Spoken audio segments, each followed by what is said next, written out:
आज हम एक ऐसी जबरदस्त कहानी सुनने वाले हैं जो टैलेंट और असली कामयाबी के बीच का फर्क बताती है। तो शुरुआत एक बहुत ही बुनियादी सवाल से होती है, एक ऐसा सवाल जो हम में से कई लोगों के मन में आता है। और इसी सवाल के इर्द गिर्द घूमती है एक ऐसे नौजवान की कहानी जो था तो बहुत टैलेंटेड, पर उसका ध्यान हमेशा भटकता रहता था। तो चलिए मिलते हैं इस कहानी के हीरो से, कबीर से। कबीर जो नैनीताल का एक बहुत ही होनहार स्टूडेंट है और उसका सपना भी कोई छोटा मोटा नहीं, देश का सबसे बड़ा साइंटिस्ट बनने का सपना है। कबीर के साथ एक बहुत ही आम लेकिन बड़ी मुश्किल थी। टैलेंट तो उसमें कूट कूट कर भरा था, पर उसका अपना ही मन उसका सबसे बड़ा दुश्मन बन बैठा था, जो उसे बार बार उसके लक्ष्य से भटका देता था। और कबीर की सोच पता है कैसी थी? उसे लगता था, अरे मैं तो स्मार्ट हूं, आखिरी महीने में पढ़कर सब कवर कर लूंगा। मतलब एक तरह का ओवर कॉन्फिडेंस था कि उसका तेज दिमाग मेहनत की कमी को भी पूरा कर देगा। तो कबीर की इस सोच का अंजाम क्या हुआ जब असली इम्तिहान की घड़ी आई? चलिए आगे देखते हैं। और फिर वो दिन आ ही गया, रिजल्ट का दिन। कबीर पूरे कॉन्फिडेंस में था। उसे पक्का यकीन था कि टॉपर्स की लिस्ट में उसका नाम तो होगा ही।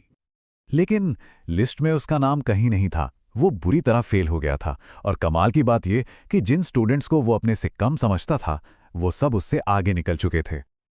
ये फेलियर कबीर के लिए एक टर्निंग पॉइंट था। उसे कड़वी सच्चाई का एहसास हुआ कि सिर्फ होशियार होना ही काफी नहीं है, डिसिप्लिन भी जरूरी है। और बस यहीं से उसने मदद के लिए एक गुरु की तलाश शुरू की। और उसकी ये तलाश खत्म हुई कर्नल रंजीत पर। कर्नल रंजीत एक रिटायर्ड आर्मी ऑफिसर जो युवाओं को मानसिक मजबूती और अनुशासन सिखाने के लिए बहुत मशहूर थे। मतलब ठीक वही चीजें जिनकी कबीर को सख्त जरूरत थी।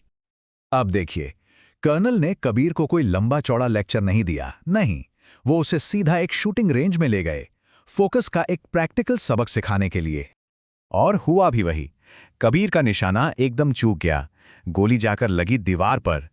तब कर्नल ने उससे एक बहुत ही सिंपल पर गहरा सवाल पूछा, और कबीर के जवाब में ही उसकी सारी समस्या का राज छिपा था। उसने कहा कि उसे टारगेट भी दिख रहा था, पास में उड़ती चिड़िया भी और हवा से हिलते पत्ते भी। मतलब उसका ध्यान पूरी तरह से बटा हुआ था, ठीक वैसे ही जैसे वो पढ़ाई करते वक्त होता था। और इसी पर कर्नल ने वो बात कही जो पूरी कहानी का सार है। उन्होंने कहा, याद रखो, एक असली निशानेबाज को सिर्फ अपना टारगेट दिखता है, बाकी पूरी दुनिया उसके लिए धुंधली हो जाती है। मतलब कामयाबी के लिए ऐसा ही फोकस चाहिए कि सारे डिस्ट्रैक्शंस गायब हो जाएं। ठीक है, फिलोसफी तो समझ आ गई, पर इसे अपनी जिंदगी में अपनाए कैसे? असली सवाल तो यही था। और यहीं पर कर्नल साहब ने कबीर को दिए जीत के वो 4 फॉर्मूले।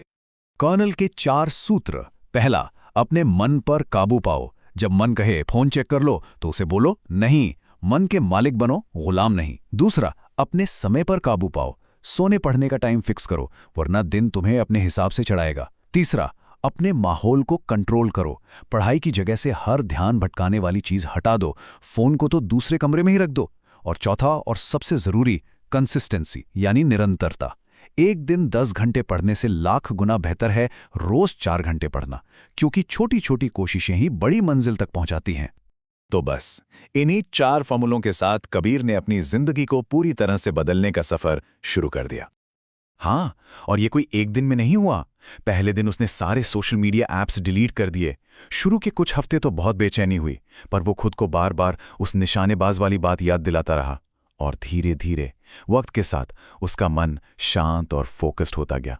और नतीजा, ठीक 1 साल बाद उसने देश के सबसे मुश्किल एंट्रेंस एग्जाम में टॉप किया। इस जबरदस्त कामयाबी ने उसे देश के सबसे बड़े साइंस इंस्टीट्यूट में एडमिशन दिलाया।